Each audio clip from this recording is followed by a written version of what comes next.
नमस्कार दोस्तों, स्वागत है आपका ऑप्शनी क्लासेज में। आज हम पढ़ेंगे गागरोन दुर्ग झालावाड़। तो चलिए शुरू करते हैं। गागरोन का जो दुर्ग है वो काली सिंध और आओ नदी के किनारे पर स्थित है। काली सिंध और आओ नदी ने इसे तीन ओर से घेर रखा है, इसलिए इस दुर्ग की अगर हम श्रेणी देखें तो ये एक प्रकार का जल दुर्ग है। एक प्रकार का जल दुर्ग है। इस दुर्ग के निर्माण के बारे में देखा जाए तो इस दुर्ग का निर्माण परमार वंश के एक शाखा परमार वंश की एक शाखा होती है डोडा शाखा द्वारा करवाया गया था। डोडा शाखा के जो शासक थे उनके द्वारा करवाया गया था, इसलिए इस दुर्ग का जो नाम था वो डोडागढ़। पहले इस दुर्ग का नाम डोडागढ़ था। इसके अलावा इस दुर्ग का जो स्थानीय नाम है वो दुल्लरगढ़ है। स्थानीय नाम दुल्लरगढ़ है। इस दुर्ग के बारे में कहा जाता है कि इस दुर्ग को जब बनाया गया था इस दुर्ग को तब इसकी नींव नहीं रखी थी, बल्कि सीधे ही जो खड़ी चट्टान थी इस पर इस दुर्ग का निर्माण करवाया गया था। तो बिना नींव का दुर्ग इस दुर्ग को कहा जाता है। अब डोडागढ़ या दुल्लरगढ़ से इसका नाम गागरोन कैसे पड़ा, देखिए यहाँ के एक शासक थे बीजल देव डोडा। बीजल देव डोडा और चौहानों की एक शाखा होती है खींची। तो एक खींची चौहान थे जिनका नाम था देवेन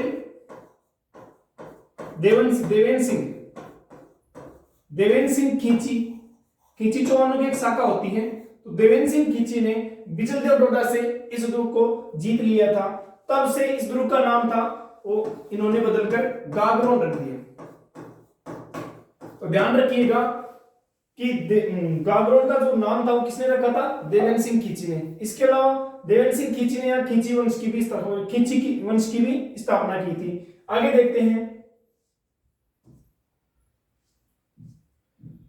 गागरोन का जो दुर्ग है वो दो शाखाओं के लिए प्रसिद्ध है। गागरोन दुर्ग का जो पहला शाखा था वो अचलदास खींची के समय में हुआ था। अचलदास खींची के समय मालवा के शासक होशंग शाह ने 1423 ईस्वी में गागरोन पर अटैक किया। अटैक करने के बाद अचलदास खींची के नेतृत्व में शाखा हुआ। शाखे में दो चीजें होती हैं, जौहर और केसरिया। तो ध्यान रखिएगा, जो गागरोन का जो पहला शाखा था वो अचलदास खींची के समय में 1423 ईस्वी में किया गया था। शाखा और केसरिया, और जो आक्रमण करने वाले थे वो थे होशंग शाह मालवा के। आगे देखते हैं दूसरा शाखा।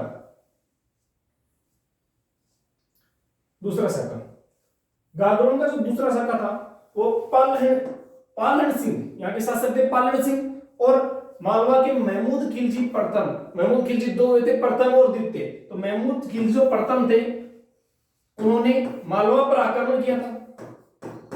1444 ईस्वी में मालवा पर इन्होंने आक्रमण किया था और पालन के नेतृत्व में यहां शाखा हुआ था। महमूद खिलजी ने इस दुर्ग का नाम बदलकर मुहम्मदाबाद रख दिया था। मुहम्मदाबाद रख दिया था। इसके बाद जब महमूद खिलजी ने दुर्ग मुहम्मदाबाद रख दिया इस दुर्ग का नाम, बाद में मेवाड़ वालों ने इस दुर्ग पर अपना कब्जा कर लिया था। इसके बाद मेवाड़ के बाद ये दुर्ग जिनके हाथों में आया, मुगलों के हाथों में आया इसके बाद, और मुगलों से कोटा वालों को मिला था। तो आगे हम देखेंगे इस दुर्ग की जो प्रमुख इमारतें हैं उनके बारे में। जेतर सिंह के काल में यहाँ एक हमीमुद्दीन चिश्ती के नाम से व्यक्ति आए थे। हमीमुद्दीन चिश्ती के नाम से, और जेतर सिंह के काल में इनकी दरगाह बनी। इस दरगाह का नाम हो गया हमीमुद्दीन चिश्ती। इन्हें मीठे शाह भी कहा जाता था, इसलिए इस दरगाह का जो दूसरा नाम है वो है मीठे शाह की दरगाह है। मीठे शाह की दरगाह इस दरगाह का दूसरा नाम है। आगे अभी हमने देखा था कि अंत में ये जो दुर्ग था वो कोटा रियासत के पास था, कोटा वालों के पास था। तो कोटा में एक शासक हुए थे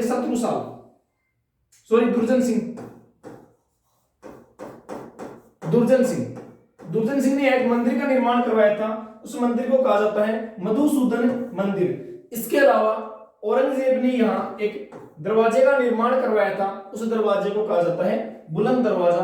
तो गागरोन का जो बुलंद दरवाजा है उस दरवाजे का निर्माण करवाने वाले थे औरंगजेब। औरंगजेब ने बुलंद दरवाजे का निर्माण करवाया था। आगे देखते हैं, कोटा के दीवान या प्रधानमंत्री थे जालिम सिंह। कोटा के दीवान थे,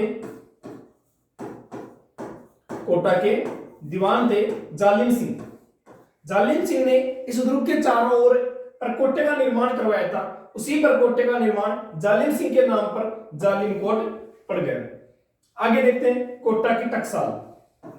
कोटा में सिक्के का जो प्रचलन हुआ था वो गुमान सिंह के काल में हुआ था, या सिक्के का प्रचलन गुमान सिंह ने करवाया था।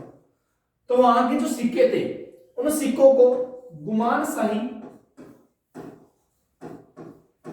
शाही सिक्के कहा जाता था। गुमान शाही सिक्के कहा जाता था।